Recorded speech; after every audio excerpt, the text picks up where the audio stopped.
Hello, everyone. Welcome to the second episode of OniTalks. We already have two episodes, so that's very nice. And today we will have a very interesting discussion. Today's talk is going to have four big blocks.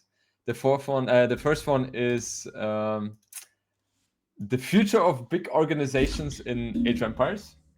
Then the second one is the Titans League. The groups were drawn, I think, this week, so we can talk about that. The third block is, in general, a topic about discipline and players improving. So I want to hear some thoughts there from my guests. And the fourth one is going to be a Q&A, roughly 10 minutes. And for the episode today, I will have two wonderful people here with me, namely Lewis and Andy. Thank you guys for joining me. How are you guys doing? Hello. Hello. I'm doing good. Hello. How are you doing?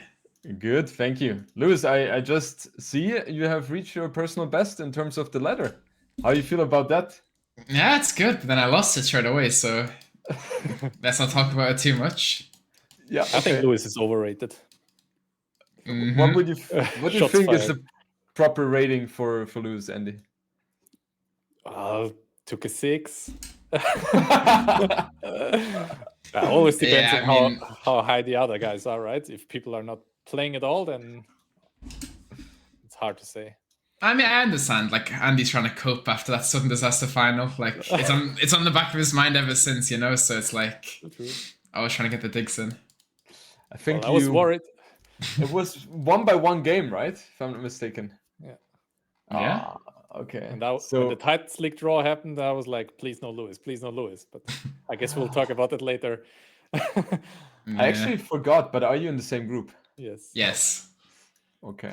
Well, we will talk about that in a moment. But I would suggest we start with the first topic, which is the future of big organizations in Age of Empires.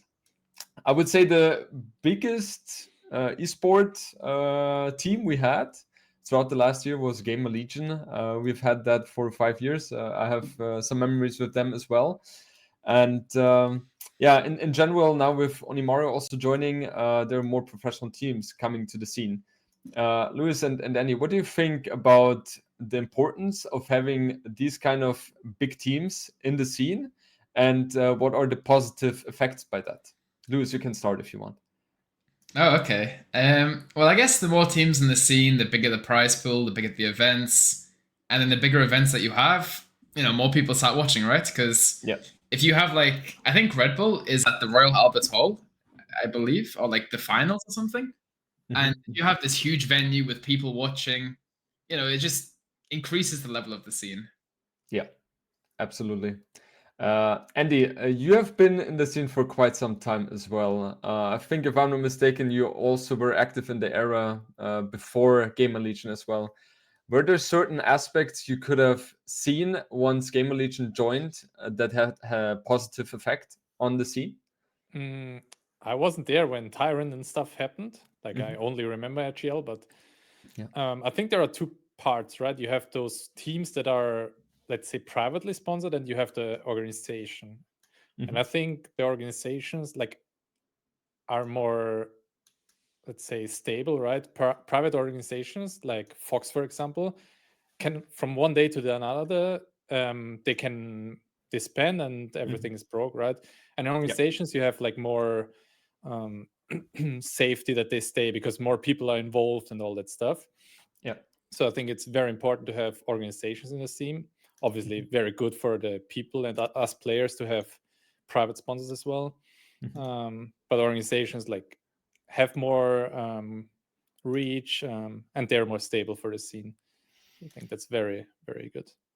Yeah, it's just, as you guys mentioned, super positive. Also, money-wise, is a big role as well, not only for the players who are getting sponsored by the private organizations there, but also in general for the entire scene, because the professional teams, they also have a big share on the market.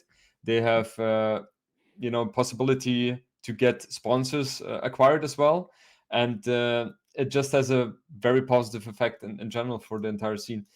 Would you say that there are also some negative sides, like maybe everywhere where big money is involved, it could also go into a little bit of a worse direction? Do you see that here as well, or is the money involved just too small for that? You started me. Yeah, I think. Sorry, I'll ask directly next. That's fine. It's easier. Yeah. I think the only problem that can happen is that, like what we see in the past, right, or what we saw in the past, that the top players get even better and the worst players can't catch up because they don't have an organization. I think that's the only problem that I see at the point. Like, if you can't live from AoE, you have to work full time, and then there is no way you spend as much time as the full-time players, so you can never catch up to them. That's why Viper, for example, Dao, Tato, they are there for the last 20 years. Like, obviously they have the talent and they have they are very good at the game and they always played it, but just being able to do it full time like helps a lot and makes you be better than all the others. Yeah, absolutely. Lewis, 2 questions to you. Do you see any negative effects by those teams joining Age of Empires? And do you think is it possible for players to compete, or for players who are not full-time to compete with full-time players? I think it's very easy for players who are not full-time to compete, because the thing is, though, like, it's hard to say, right? Because the people who's at the top have been at the top for like, what, 10 years, maybe like 5 years. Most of I them, think it's more of an experience thing rather than a full-time thing, if that makes sense. Like, But just because you're young, I guess. Just because you're young, right? If you're at 30, you don't have the, like, if you live with your parents, it's easier, right? Yeah, of course, yeah. But I think the people are at the top because of the amount of time they've been at the top, right? It's not necessarily because they're full-time. I'm pretty sure out of the top 15, top 10, who even is full-time? Like, well, I have no clue. No? I think out of the top 50, like, only MBL isn't full-time, I believe. All the others, I think, are full-time. The question is, how do we define full-time? Is full-time a player who doesn't have a side job, or is a player who plays at least 20 hours per week? That's the question, right? It's Well, the main issue is we have a lot of full-time AoE players who aren't really full-time AoE, if that makes sense, right? Like, we have so many people who are technically full-time, but they don't play that much, right? Because whenever you look on the dashboard, you can see when someone's last match is, right? Yeah. And like on the dashboard right now, it's like 6 days ago, 3 days ago, 2 days ago. A lot of people are very inactive, I would say.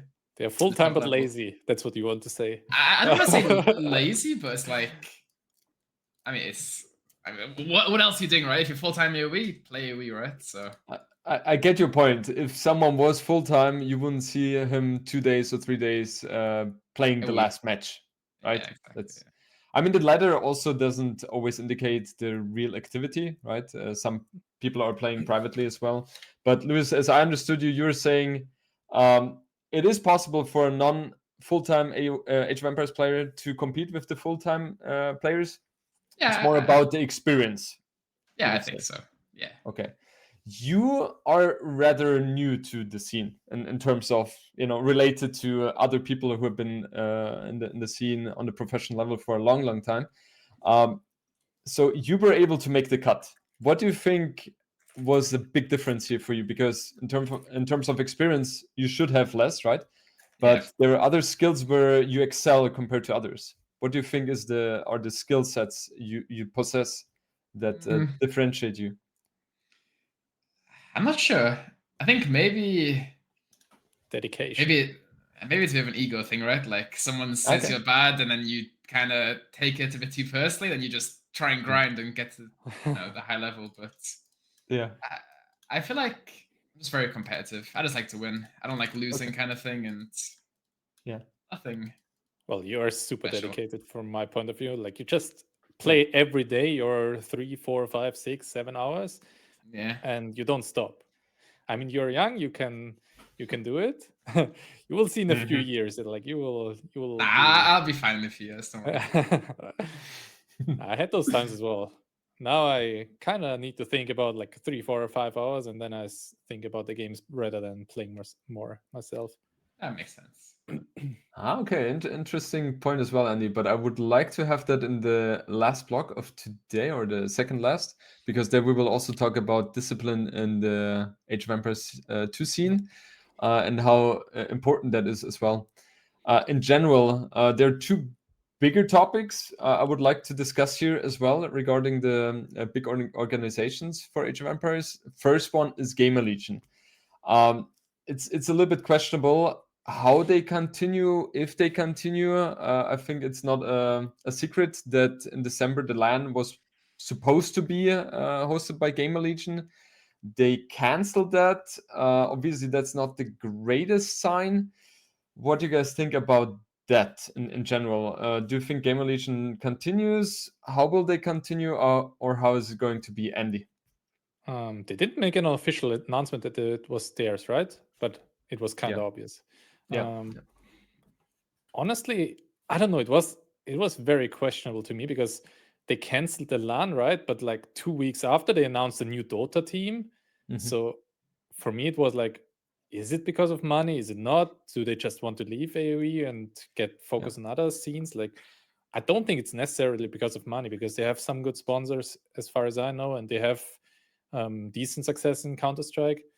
So I think it's not because of that. So maybe they want to leave, but well, it's so tricky to say, right? From an outside perspective, I just know that the podcast was delayed for 2 months, but then it was back. So I have no clue, honestly.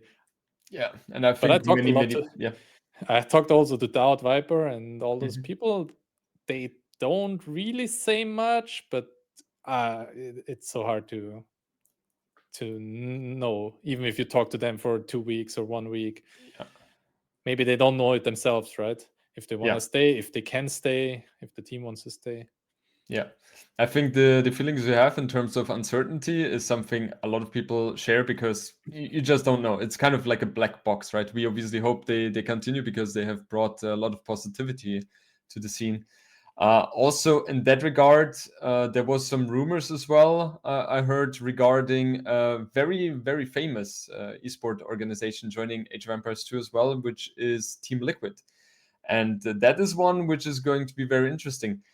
Lewis, what do you think about the possibility of Team Liquid joining, and what do you think are going to be the positive changes there with them joining? Is this like confirmed, or this is just like rumor, Rumors. right? I guess. Rumors. I mean, if they join, it's great, right? It's really good for the scene, but it's not confirmed, so it's hard to say, right? But I guess the positives, maybe they start hosting tournaments, and then more people start watching the game. It's only positives, right? If a big team joins. I think so as well. I mean, Team Liquid is so big. I've started to know them from StarCraft 2. Was following very actively there, and it's kind of nice to see as well what big of an impact such a team can have, right? Because they obviously have a huge following base as well, and would be very, very good for the scene. I think in general, it is also interesting in terms of team game tournaments, right? Because there you could bring the argument that it would be a little bit stacked, so to say. Because I think if Team Liquid joins, then they will have good players, and then you could argue they would be a little bit stacked. And do you think that would be an issue for the competitive scene at all, having a very strong stacked team? Or would you say there are not a lot of team games, tournaments anyway, no problem? Or what do you think there? I mean, it has kind of always been the case like that, right? Yeah. In the past, like the last 4 years, we only had GL as an organization. Then maybe AM can sometimes win 2, 3, 4 games, but most of the tournaments at GL won. Depends on who joins Team Liquid, right? If it's Hard, Hera, Lyrian, then there is a 4v4 tournament. Who's their fourth player? So it's a 3v3 tournament. They should be the best in theory, but well, there are people grinding a lot. Like teams are getting better and better. So I think it could be different, especially because Hard is not playing any team games. Hera is not like the best team game player, I think. Leary, I think, is very good team game. I mean, obviously, they are all great team game players, but they don't have too much experience, right? In my opinion. Yeah. And well, everything can happen. meta shifts constantly as well. I also feel like in terms of team games in general, there is a lot of potential for upsets, because it feels like the strategies can throw someone off even more compared to 1v1s. I feel like in 1v1s most of the time it's very much about execution, and it's harder to throw somebody off, I would say. Especially if there are maps like, let's say, BF in the tournament. Like, Yeah, there are so many good players and so many people that have different strategies. Well, will be tricky. Yeah, absolutely.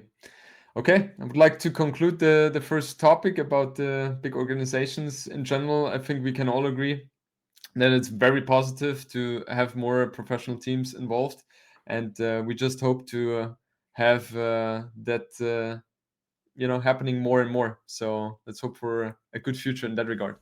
Well, if I want to add something, if I can add something, I think it depends a lot about the esports World Cup, right?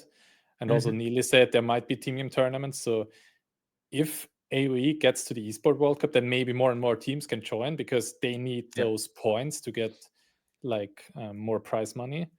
So then it's some incentive for the teams as well. Like right now, if a team joins AoE, it probably is a loss for them, like money-wise. But if there is the esports World Cup and a lot of money gets thrown out there, then things can change. And then maybe we don't even have only one team. We might get 2, 3, 4 teams, right?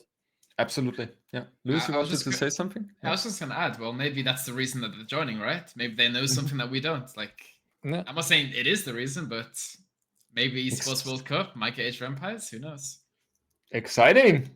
I'm not saying they will, but like it's... Yeah, but it is a possibility. Yeah, exactly. Well, right? Neely was always mentioning like 2026 will be a good year for team games. So maybe there is something planned as well, right? Like not only from Esports World Cup, maybe from tournament calendar side as well. Maybe there is another Nations Cup. Maybe there is some team game tournaments by Team Liquid. Who knows, right? Anything can happen. I would love that. I absolutely love watching and playing the team games on a high level. It's super fun. Now you have a good team as well, right? Finally. Been waiting for that my entire Age of Empires life. All right, good. Thanks for the input, guys. Let's move on to topic number 2. I will also share my lovely screen here. We will talk about... I cannot... Why is it not working? Oh, worked so good. It's like the typical thing, like in Spain. Okay, now I hope it's working. Nice. Can you see the screen regarding Team Liquid? Team Liquid, no. TTL. I mean, too much. I can see you're moving things around, but I can't see. Now, okay. Now, yeah. Too many clicks. I was nervous here. Worked perfect. All right, perfect. So next topic is going to be T90's Titans League. And we had Bronze League concluding the last weeks. And the groups have been drawn. And I would like to kick it off with Silver League. So we have 4 groups here, as you can see. The first one is Babaroom, Bliff. And yeah, I was just thinking about naming everyone, but I think that's going to be too long. So regarding Group A, is there anyone specifically who you would say, Andy, is the clear favorite here? In Group A, clear favorite. I think for me, Antagonist and Baba Oram are like if I face them on ladder, I can lose every, let's say, 3rd game, every 4th game. Yeah. They are like very, very, very strong opponents. Yeah. I mean, Neos as well. Neos has had great results lately. Absolutely. Against Blue, Goku, and Target, I personally feel more comfortable playing against them, but they can obviously take games. I mean, it's super stacked. They are all 2K5 plus. Yeah. That's crazy for a Silver League. Yeah. But for me, probably Barbaram would be the top contender for number 1, but anything can happen. Yeah. I would also say Babaroom or Neos. With Neos is very interesting because when I play him, it always feels like he's so sharp. But when I look at his elo, it doesn't really reflect the level he has, I feel like. Yeah, he's one of the guys that wants to practice different things. He doesn't want to spam Arabia games. Yeah. Did you practice with any of those in Silver League as well, or did you only practice with us in Onimaro? In Bronze League, you mean? Bronze League, with, yeah. with Neo I Jordan played. skipped the Silver League. Yes, I managed. Oh, you practice with Alright. Goku, obviously, but With Goku and Neos, yes. oh, yes, as well. And Neos was very tough. I think he even beat me, so yeah, he felt solid. Let's say it like that. I was surprised he only went into Silver League, so to say. All right, moving into Group B, Lewis, is there anyone for you would say is the clear favorite here? Well, I'd like to say one more thing about Group A, if that's okay. Okay, yeah, sure. It's just, I'm not trying to like, I was just thinking, isn't Antagonist like a level above everyone else here in terms of like tournament results and ladder reload? I just thought, to me, it was just clear. Is it Antagonist number 1? I think Neos had the Antagonist. best results in S tier tournaments. Antagonist is like the guy that wins or gets far in those arena tournaments, right? Antagonist Yeah. number 30 in the world.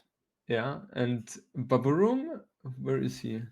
Okay, I he's think Baba Orum was like very high and he didn't join many tournaments, but he I okay. don't know. Yeah, What's Yeah, the it's his elo of statistics. Antagonist these days?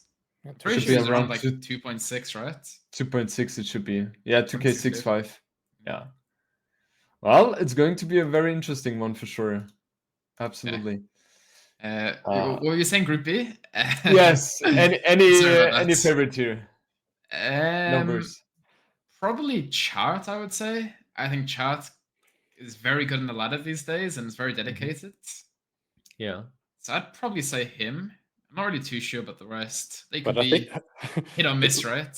the Yeah. group fell off quite hard. I think Group A is like way better than Group B from my point of view. I don't know. There's some decent names. And I think Group A is more like, it's more weird. It's more like difficult because Neos is like a really off meta player. He's more tricky than good, if it makes sense. Same with Target, right? The thing with Target Absolutely. is he picks the maps everyone hates to play, right? Yeah, true. he's very So tricky. you can never beat him in a play all 3 at this level. It would be like Yeah. a 2-1 at best. So At those Yeah. settings, like Neos and Target, those are like the best made settings for those, probably. They will Absolutely. take a game from everyone. They won't lose 3-0, I believe. Yeah, I I agree. can agree with that. Yeah. Especially with these settings, you can prepare so well, and you will always get one game off, so to say. The interesting thing about Group B as well, I mean, Compito, I played against him. He felt extremely solid, very, very solid for sure. And recently he also beat Kingston. So he's a very tough contender as well. Pudding, I've never played him myself, but it felt like he has climbed heavily as well. So he's going to be very interesting to see as well. And yeah, let's see. Ozo, I don't think he will be in the top 2 spots, but yeah, we will see. Moving on to group number C, we have Husiel, Cosmonaut, Gavi, Lamo, Monos, and Thunderbolt. I played against every one of them very recently, except Gavi, and everyone feels super solid. Andy, do you have any favorite here? Jordan, are you rusty or just praising everyone up? I feel like I'm rusty. It feels like the top 50. Everyone is so extremely good. The the level is obviously great, like no doubt about it. Like, we just saw watched Gabi against Fire. Yeah, it was in 6 set 3-2 for Fire, I think, in the end, right? Yeah. And Gabi is very crazy. Yeah, very aggressive. I don't know much about Lamo, to be honest, or Lamo. People call him Lamo because of laming, but I guess that group will be. I don't know what to expect from this group. I think anyone can win and anyone can go last place. Yeah, in this group. I agree. UCL is favored because I don't know actually. I think for me personally, the hardest to beat is UCL from ladder experience, but ladder is different. I haven't played any of them in tournaments, I believe. Yeah, but I would agree with the statement regarding no one is the clear under or top dog here. Anything can happen, I would say here. I would say Cosmonaut would be the clear favorites. I think Cosmonaut? Clear. I would say clear. I think Cosmonauts. I feel like I'm just trying to like disagree with you guys on purpose, but Cosmonauts is. I just feel like he's been around more. He's also very good in the ladder these days, and he's had some decent tournament results. Not great, but I would say Cosmonaut is a little step above the other guys. All right, interesting. In my opinion, but I'm curious how it will shape out, and then we will have a review who was right and wrong in that regard. Yeah, let's do it. We will have our eyes on Cosmonaut, yes. And group number D, Lewis, is there anyone you would say he will definitely win the group here, or is it random here as well? I think the person with the best chances, I would say, is Dennis, most likely. Yeah. I think yet again Dennis is like a little step above, and I remember last season I practiced with Dennis for some TTL, and he was actually like teaching me the water maps. Like I didn't know how to play water before last TTL. Like I didn't have a dock hockey, right? And the guy was oh god. Yeah. So the guy was like helped me out, and we did a few like migration games and covered some builds, and he also grinds a lot. Dennis is a grinder, so I would say Dennis over the rest of these guys. Well, Deeker always also peaked like 2K7 on ladder, right? Deeker. Did he? Okay.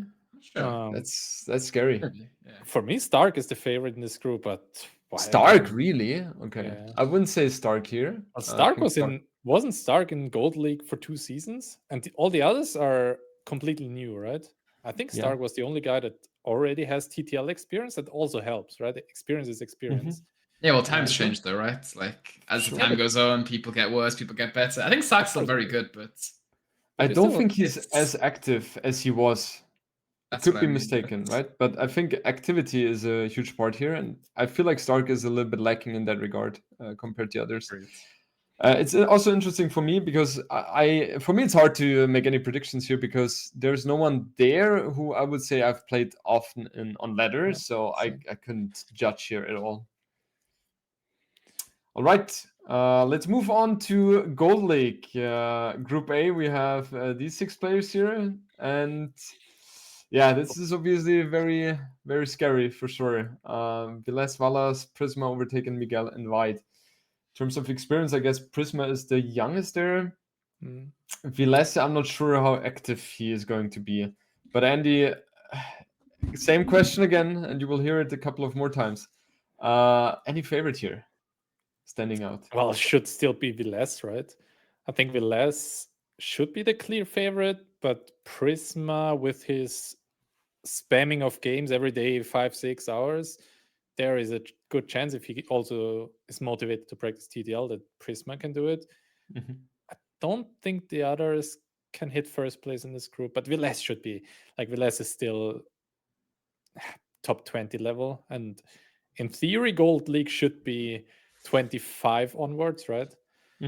So for me, Viles is the clear favorite, but very, very strong players as well. Yeah, I think White is a little bit underlooked here as well. I think he can pull off some upsets. He was very dominant in Bronze League, very, very dominant. Not true. And he was in Golden League, I think, last season. So it's definitely going to be interesting to see him but there. He got clapped there, right? Yeah, I think he went 0. Yeah. He finished 0-5, so he lost all the sets quite convincingly. But yeah, he improved a lot, and obviously depends on the map pool, right? Sadly, we don't see the maps yet, so we could, if there are more Arabia maps, then Prisma is probably more favorite. If there are more closed maps, then Valas is probably able to shine. Yeah. What do you guys think about Miguel? What's his spot going to be? Lewis, be honest. Silver League, sorry. I roasted Goku first, now you roasted It's honestly like, I will say from this group, there's no... It sounds a bit like horrible to say this, but there's no like plat-worthy player that's like standing out compared to everyone else. Like you go to Group B, you have like Doubt could be in plat, Porsche could be in plat, Jordan, like Kingstone Degao could be in plat. You know, there's like each group has like a player who's like worthy of plat. Where Group A is more like around the 30 level. They are gold level. They're good, but they're not like plat level, you know. So yes, okay. Yeah, I think it'll be very competitive. Is in shape. Yeah. Oh, Valas was top 10-ish for quite a while when he was super. Valas is very good. Yeah. But yeah, nowadays on that group, yeah, I would also agree. Like in terms of plat level, no one really stands out in that group there. Not coming to Group B, we have Capuch, Doubtfire, Sobek, Sorakuma, and Z40. Zobek, I have no intel at all. I haven't played him in years, I feel like. Dowd is going to have fun with Fire, as always, I'm pretty sure. How do you guys think Fire is going to do, Andy, in this group? I think this group is kind of split. I think we will see Capuch, Dowd, and Sorakuma at the top in this group, and Fire, Sobek, and Z40 fighting to get like the 4th place. Yeah, I agree. And it will come down to who takes the most. Like, I think Fire, for example, he should focus on practicing one strat and just trying to get one win from Dowd, one win from Capuch, one win from Sorakuma to get those important wins in the end to finish ahead of Z40 and Sobek. But it's more set this group than Group A, in my opinion.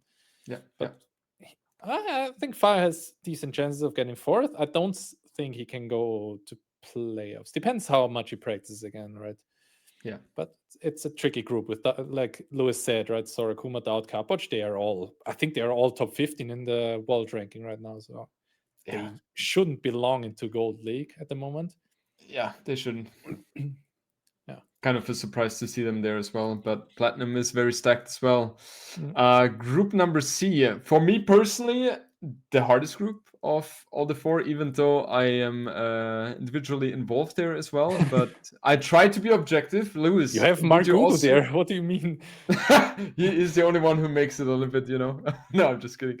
Lewis, what do you think? Is Group C the hardest? And do you see any favorite here? I think Group C is probably the 2nd easiest, honestly. Oh, like, really? No offense to any of the players when I say this, but yeah, you have Uzi's like top 40, top 50, good in Arabia. Yeah. Has he been in TTL before? I'm not too sure. Only Gold League. Don't know. I think if he was, then bottom of Gold League. Well, I think the 3 favorites of this group is Kingstone, Jordan, Degar, right? Yeah. All the only Mario players. Should be. But then also Ganji can, with these settings, can be a nightmare as well. I think the names sound bigger than they. Like that's what I mean. Yeah, the names sound big, but the names aren't. Like Margugo, he was top, but I think Margugo hasn't played for 1 year. Like if you check the last results of Margugo, like top 64, I don't think he reached any top 16 in the last 1.5 years. Yeah, he's not that active. Yeah, and same for Uzi and Ganji, right? They are not that active, not that motivated to grind like Prisma, for example, in Group A, or even Sorakuma Z40 in Group B. Yeah. It always depends how much they are willing to put. Like they have the talent for sure, especially Ganji, in my opinion. Like Ganji has huge talent, but if they don't play like right now, they would get completely clapped by Yu, Dogao, and Kingston, in my opinion. Most likely. Yeah, but we have roughly 1.5 more months or 2 months until this kicks off. So a lot of things are still possible. And to finish Gold League, we will talk about Group D. Classic Pro standing out there for me in terms of the skills. Stoneplace and Duduzu will make the group very interesting. What do you think, Lewis? I think it's a very, very close group. I think Classic Pro is a step above the rest. And I think the other 4 players are kind of... Sorry, 5 players are very... I was like, who is he ignoring? Well, I would say the other 5 players are very even. I think Duduzu is the weakest, but I think he'll prepare the most, and I don't think he's going to lose the group. I don't think he'll go down to silver. You can't prepare more than Stoneplace and Turds. It's impossible. Like you probably don't know them, but if people practice, then it's Stoneplace and Turds. They are super grinders in practice. Yeah, I don't know how much they play, to be fair, but is Turds going ham as well? I guess the weakest is Duduzu in this group, but he'll come up with something, right? Like he'll do some crazy shit, and he will do crazy stuff, and it will throw people off guard, I think. Absolutely. All right, let's move to the Prestige stage with Platinum League, where the 2 of you are going to be featured as well in Group C. But we will focus on Group A first. Balls, Lyri, Lix, MBL, Repart, and Tato. For me personally, Lix and Repart don't really ring the bell for me in terms of Platinum League players. So I would say this group is a little bit easier in theory. What do you think, Andy? Yeah, that's what I was going to say. I think this group is very hard to get first place, but very easy is nothing, but kind of easy to stay in there, right? Because Lix and Repart should be a level below the other 4. But Tato, MBL, Leary, Balls, like every one of those can get fourth, or anyone could get first place, right? Yeah, super tricky. I think Leary should be the favorite there, but anything can happen there. No. Lewis, anything you want to say regarding Group A, or can we move to Group B with you? Yeah, same as Andy. I think Leary will probably just clap the rest of the group, and then the top 4 fighting. I mean, there is Tato, right? Tato is I think Leary is like a few levels above Tato these days, right? I feel like Tato is not playing as good as he used to, and Leary is just as solid as always. Well, he's the second best in the world, right, consistently. So yeah, I think it should be a very easy group for him to come first. And not easy, but he should come first, right? Yeah, I agree. Okay, Group B. Siskan, Hart, Hera, Lucho, Winchester, Yo. That for me is Group of Death. That's the hardest to stay and the hardest to win. Like the level there is insanely high. It's crazy. I think the clear underdog should be Siskan, but even that is going to be super tough, right? I mean, you can check 1v1 ladder. Right now, Hera pushed a bit to the bottom, but Winchester's number 1. This one, yeah. Winchester's number Hart on number 6, Lucho on number 3. So they have like 4 or 5 guys that are like top 10 in the world. Yeah. In ladder, at least. Yeah. So it's very, very hard. A lot of active, strong players, yeah. In theory, Siskan should be the worst, but also a very good player. Yeah, of course. Yeah. Well, I'm very curious about that one, that's for sure. And then we come to your guys' group, ACCM, Andy, Lewis, Nikov, Running, and Sebastian. I wouldn't want to be in that group as well, honestly. Any favorite here, Lewis? Who will be first? I can't say it on stream. Yourself, right? But Lewis, how did you manage to get Nikov again? I don't know. It is what it is, right? Like, I've played him 3 sets now, and I think I won 1, but then lost 2, 3-2. Yeah. I think I beat him 3-0, then lost 3-2, lost 3-2. But and the ones he lost were kind of throws. Yeah, kind of true. It's hard to say, right? I think. Were you happy when you got drawn? Because you were like drawn as one of the last, I think. I was happy I wasn't in Group B. I think Group C is either the second or third hardest, but I think Group B is by far the hardest, right? So I was just happy I wasn't in Group B. Yeah. I think Group C, like our group, everyone can get first place and everyone can get last place. I would say everyone except from Running. Yeah. No, but Running, if there is Arena in the map pool, then he has 5 map wins already. And with 5 map wins, there have been people that get 4th place, right? So but he's not guaranteed to win those games, though, right? Like, we could say, there might be Arabia in the map. I can get 5 map wins. Like, but he's not guaranteed to lose the other games as well. But those are like. I think Running can definitely stay. He could maybe even go playoffs if he plays super well, but I don't think he can consistently beat every single player in the group. Yeah, I agree. Whereas I think Running, every other player could. Yeah, I think Running will be a solid 4 here. I think he will manage to pull that one off. I think it's a nice group. I think it's one of those groups where it's like there's potential to win it, right? That's kind of the way I'm thinking about it. Did Running get promoted from gold? Or who were the guys? No, I think he was platinum, if I'm not mistaken. Or was Sneak? It was me and Running. You and Running? Okay, never mind. But then Running was in platinum like the season 3, I think. So Running was in platinum already, was in gold, and got instantly to platinum again, as far as I know. So it could be. Well, this group. All right.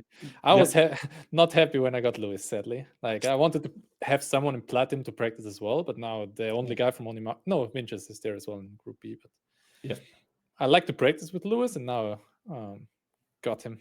Well, hopefully we play each other first, right? And then we can practice after. Well, I hope they fix that. I think all the teams, the players from the same team should play first. Like, it's ACCM, Nikov, and Sebastian from Wonders as well. Yeah. Those should be the first 3 rounds. They should face each other, in theory. I agree. I hope they will set it up like that. All right, going to the last group. For me, the easiest on paper. We have Dark, Mihai, Sitar, Drangstar, Viper, and Vivi. Lewis, anyone standing out there? I guess Viper. Honestly, looking at this group almost wants me to like redo the groups. The groups, like, how can you have Group B and Group D in the same universe. Like it's like you have the wheelchair group, then you have like you have 5 of the top 10 players in Group B. It's ridiculous. I agree. Yeah, it's not I fair. think it's complete. I think they should redo the groups, by the way, in my opinion. I think Group D Imaginary is like the level is just but ridiculous. as I said, like In my Champions League is different. I think Dragonstar was in Platinum last season and stayed in a very. I think Dragonstar was in the group with Dugao and Daud, or Dugao and Kapoch.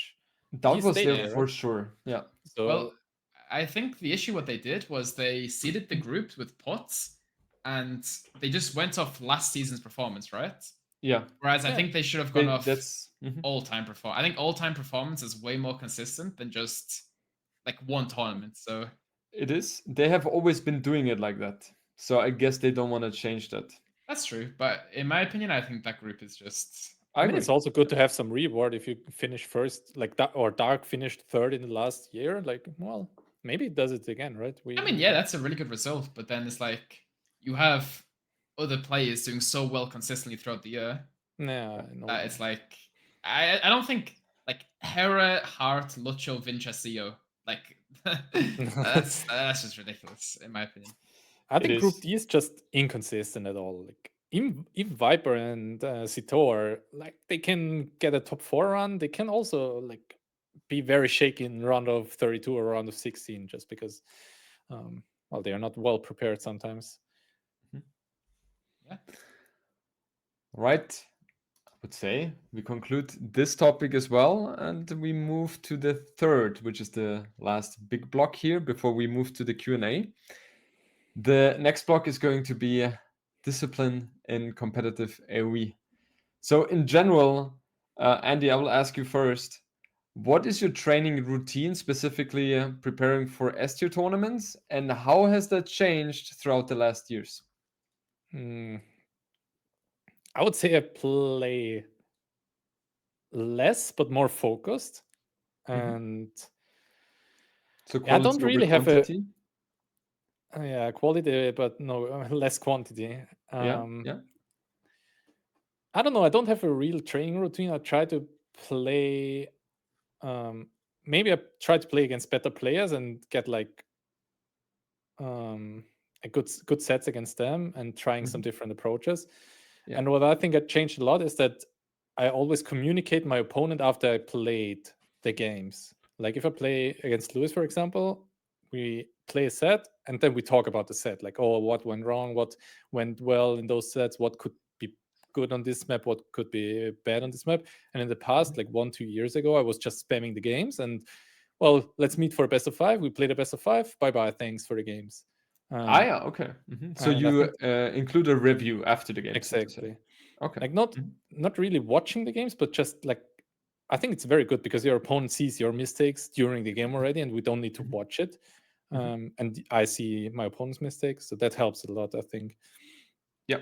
That was the crucial part that changed, I guess. I don't think I play more. Played a little bit less, probably played less practice games, but more focused. So in that regard, a little bit more efficient, exactly. You could say. Yeah. Okay. Interesting. Well, actually, I don't play. Like I spent same or more amount of time, but the amount of time is spread out to reviewing and analyzing and stuff like that. Okay.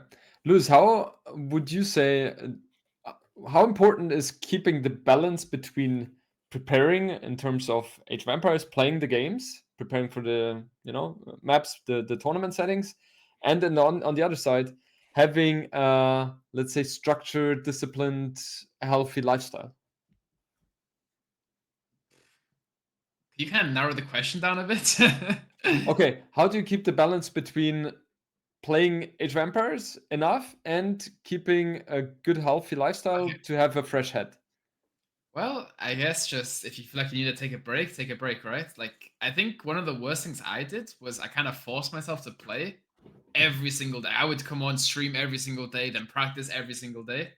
Yeah. Where it's like, I feel like you need to take breaks, otherwise you kind of just overdo it sometimes, right? But I think I'm not sure really. You kind of just do it, right? You don't really think about it. It's just you just know when something goes wrong, then you need to change it, right? And then you change Yeah, it. of course, yeah. But can you guys relate in that regard that I have that sometimes, especially in the past, where I played so much because I was so obsessed with it, and I went into a little bit of a burnout for the game because I was so disciplined and so committed to that. Can you relate to that? It happened a bit after the 1 month of travel. That's why I took a few days. Like the last week, I think I played in total 10 games. Yeah. Just 1-2 tournaments finished, and besides that, I didn't play anything because I was just, that was too much. Like boot camp, traveling, 15 hours flight there, 8-hour session at the boot camp there, 5 hours building up at Barcelona, playing there again. Like that was a bit too much. So. Yeah. But well, that's unchangeable, right? You can only take a break after, and then. Yeah, it's also a very special occasion to have it like that as well, right? Having so many things happening consecutively in such a short time, that really brings a toll onto you as a player, for sure. Is there anyone specifically in the scene who you know has a very good training routine which you would like to copy for yourself? Or are you fully satisfied with your preparation and your routine, Lewis? I would say I'm very satisfied with what I'm doing at the moment. It feels like it works. I'm never really. I get burnt out for the day, you know? It's Okay, like if I'm playing and I start playing bad, I start getting a bit, pissed off. I'm like, why am I playing like this? And I just stop playing. I don't really have like a long term, like 2, 3, 1 week burnout. So Okay. I think just what I'm doing now is working. So Yeah. Why change it? Or Yeah. How does it work? Which results did you have, Lewis? Sun Disaster, I beat you. Like a few things. The Onimaru, what was it? The weekly cup thing as well. The Arabi one. Oh, I forget about that. No. You beat Andy there? Oh, of course I did. That's even of close. course. Wasn't that a 3-2? And it was super close. I mean, after you said you win 90% of the games against me, it was a 3-2, and the decider was like, could have gone either way. For me personally, well, you don't know the training routine especially, but I think Leary should be extremely efficient. Yeah. So I think I already improved in that regard, but there is always level to increase, right? Yeah. And well, the motivation of ACCM probably, or even Lewis, like just practicing every day. That's the two things I would probably like to get more, but I'm already like my latest results are very good, so I'm happy, and I try to stay where I am.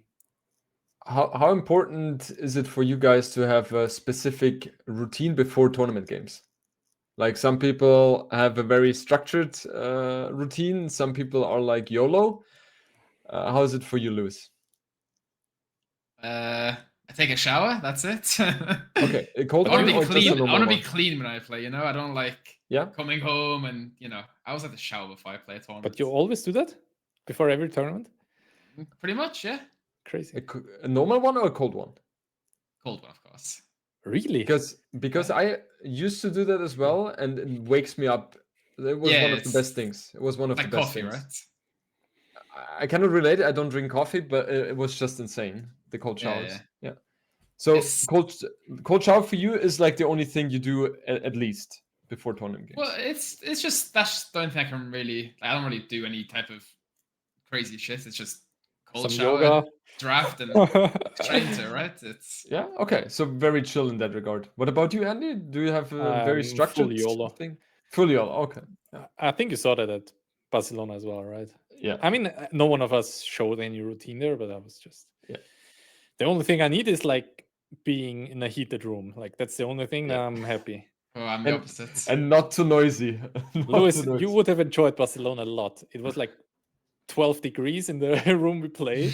It was insane. The first day. I was there with the jacket. I can't play when I'm too hot. I hate it so much. Sweaty hands, then I guess.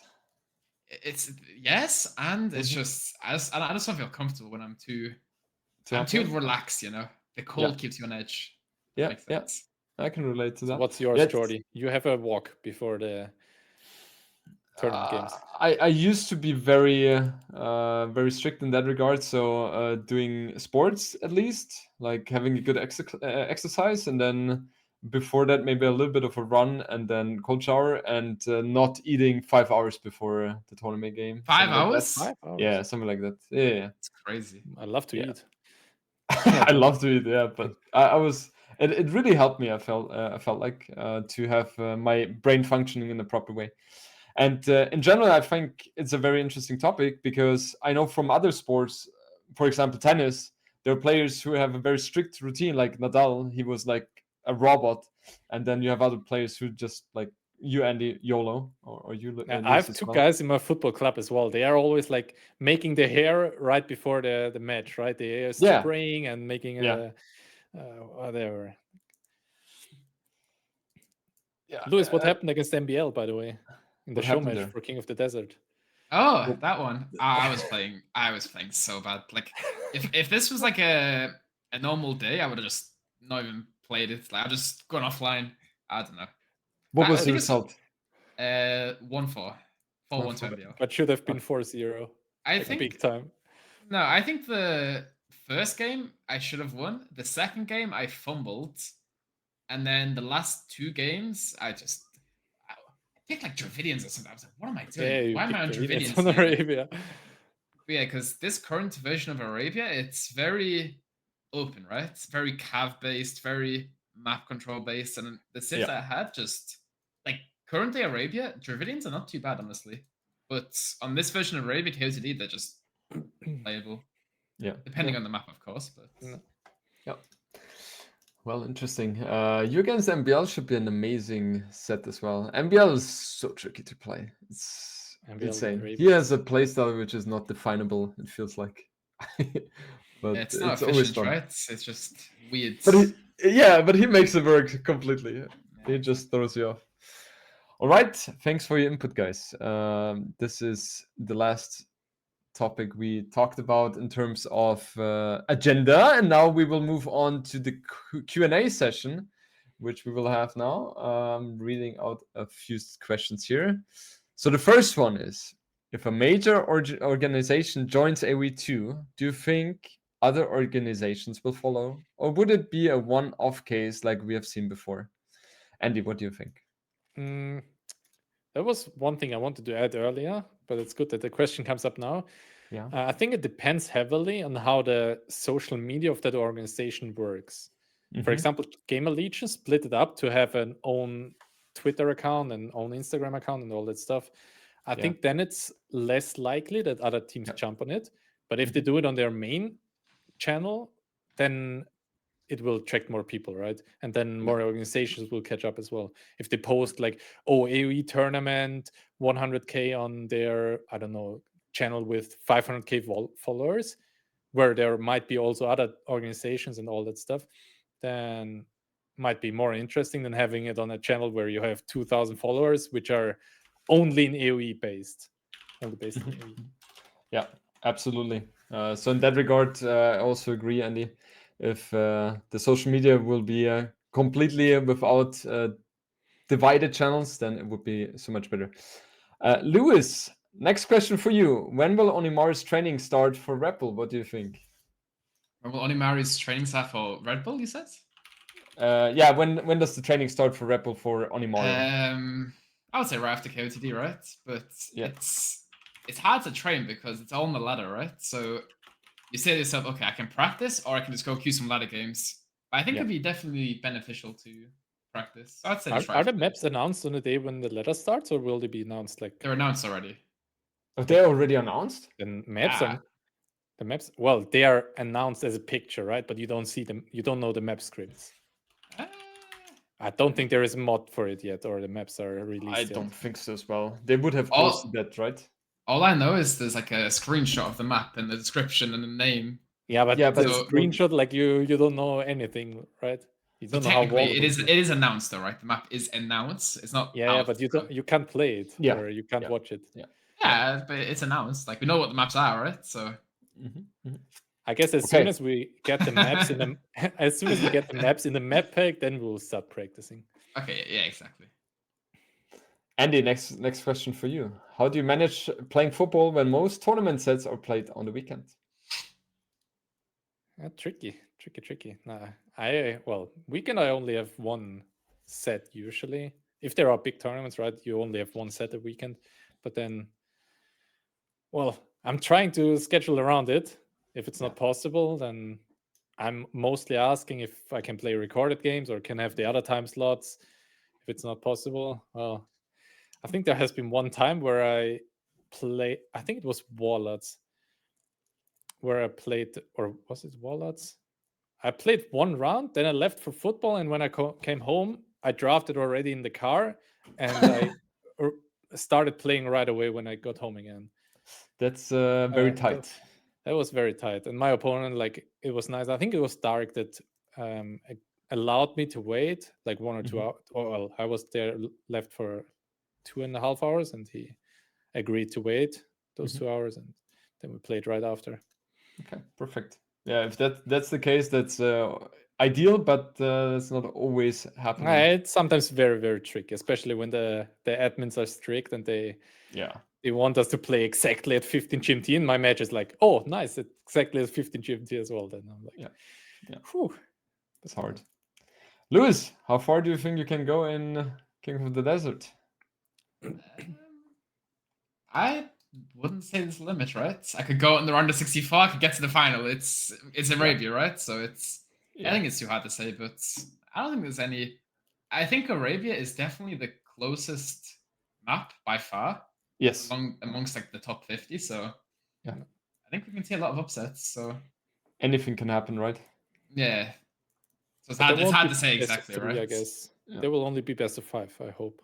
Yeah, it's best of 5. But it's still right. You mess up one game, you get a civ loss the next game, and it's like you're 0-2 down, right? So exactly. Can go very, very quickly. Andy, do you think there is anyone going to be challenging Harris Reign in next year? Neko has some nice questions there, or did you come up with those? No, these are questions from the chat. So thanks, guys, for the interaction there. What was the question? Do you think anyone is going to challenge Harris Reign in 2026? 26? I think he won't win the King of the Desert. No, I don't think he will win Thalassocracy already. I mean, that's not an S tier tournament. I could see him losing King of the Desert as well. I think MBL will kick him out in King of the Desert. That's my prediction. MBL or hard. MBL or hard. One of those two will kick out him. Okay. That's like the... Lewis, what do you think? You had a strong reaction. Thalassocracy, he will lose to Winchester. I agree. Yeah. I agree. But yeah, his consistency is just unmatched so far, I would say. All right, Lewis, are there any changes you're expecting to see in Age of Empires 2? I mean, is there something you really want devs to improve in the game? Got a list somewhere. Just we only have 2 minutes, so just one answer, please. I want them to go back to the old Arabia. What they've done to current day Arabia on the ladder is disgusting. The map is horrible to play. Like you don't like hills? You don't like hills? It's not even a hill, it's a mountain. Like it's a huge mountain. I think they should Mount Everest, yeah. Like what it feels like is they fix things that aren't broken. Like they changed the Arabian map and there's nothing wrong with the Arabian map. Yeah, it feels like it's like you have a car, the tire's falling off, but instead you're like washing the windows, you know? I think we need to focus on things that are actually broken. And also I know a lot of people were talking about this recently, the stand ground patrol, not a bug, but I think that needs to be dealt with also. Hopefully, yeah. Because that is not too nice to watch as well. No, it's just disgusting to watch, right? You're watching Thalassocracy, Hulk versus Hulk. Some guy has 30 Hulks, patrols them forward on sand ground, and it's just demolishing everything. It just looks so stupid. Yeah, absolutely. Well, guys, I would like to conclude this beautiful episode with you. Andy, Lewis, thank you so much for joining. And I'm pretty sure you're welcome. And I'm pretty sure we will hear from each other very soon again with hopefully very hot topics again in the upcoming weeks. Thanks, guys. Take care. Bye-bye. See you Bye. And later. also, Oh. thank everyone watching, and hope you Follow, enjoyed. like, subscribe, Exactly. And comment. yeah, next one should be in 2 weeks again, right? The next podcast. So Or maybe in we 1 will week if we have the QTD brackets already. We'll see. True. Yeah. We will keep you guys posted there. Looking forward. Okay, guys. Take care. Bye-bye.